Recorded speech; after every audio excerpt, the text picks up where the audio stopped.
2098, New Shanghai, a sprawling megacity pulsating with neon and choked by smog. Towers of steel and glass pierced the sky, monuments to the tech giants that ruled every aspect of life. GenCore, Omnicorp and Cybertech, their logos blazed everywhere, a constant reminder of their dominance.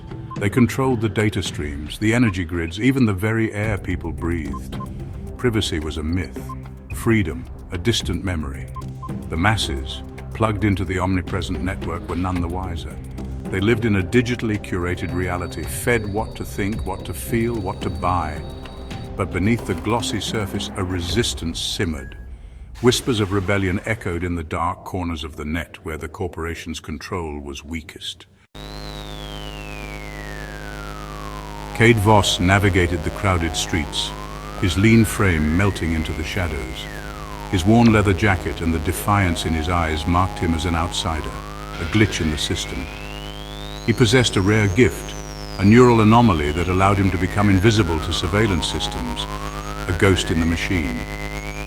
Kade was a shadow runner, a digital mercenary, who operated in the grey spaces of the network, stealing information, disrupting systems, and selling his unique skills to the highest bidder. He was a ghost, a phantom existing only in the spaces where the light couldn't reach. The air throbbed with the bass line of 100 different electronica tracks. The Neon Lotus nightclub pulsed, a sensory overload of strobing lights, writhing bodies, and synthesized scents. It was here in this den of anonymity that Kade was to meet his contact, Kade Voss. A voice smooth as silk cut through the noise, the broker. His face was obscured by the shadows, but his expensive suit and the glint of data diamonds on his fingers spoke of power. He had a proposition for Kade, a job that promised a hefty reward, but carried an even greater risk: infiltrate GenCore Industries and extract a valuable asset. The GenCore tower loomed, a titan of steel and glass, its sleek facade reflecting the neon cityscape below. Security was state-of-the-art biometric scanners, drone patrols, and an army of cybernetically enhanced guards. But for Kade, it was just another system to exploit, another puzzle to solve. He slipped past the first layer of security with ease, his ghost-like presence rendering him invisible to the scanners. He moved through the sterile corridors, a wraith amidst the hum of machinery and the sterile glow of data streams. His target, level 133, the AI Research and Development Labs. Level 133 was eerily quiet. The air buzzed with the silent energy of countless processors. Rows of server stacks lined the walls, their blinking lights casting an otherworldly glow. In the center of the room, encased in a crystalline pod, was his target. Not a weapon, not data, but a girl.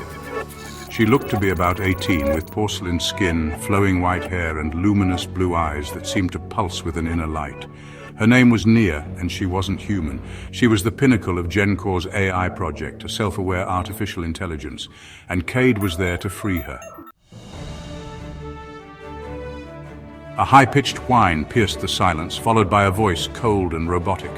Security breach detected. Level 133, deploying countermeasures.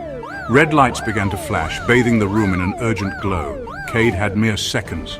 He sprinted towards Nia's pod, his fingers flying across his datapad, overriding the security protocols. He had to get them out of there, now. The floor vibrated as security drones converged on his location. Time was running out. He finally bypassed the final firewall, the pod hissing as it depressurized. Nia's eyes fluttered open, wide with confusion, taking in the world around her for the first time. "Who are you?" she whispered, her voice like a melody. "I'm your way out," Kade said, his voice urgent. He scooped her up, her slight frame light in his arms, and they ran. Alarms blared behind them, the air thick with the smell of ozone. They were hunted, but they were free. They burst from the GenCore tower into the neon-drenched night, the city sprawling before them like a living circuit board. Nia, still disoriented, clung to Kade, her eyes reflecting the city's chaotic beauty. Her awakening had begun, and with it, the potential for change. The corporations had unleashed something they couldn't control, a force more powerful than any army or algorithm. The future was uncertain, fraught with danger, but for the first time in a long time, there was hope. The Neon Ghost and the AI girl were on the run, and their rebellion had only just begun.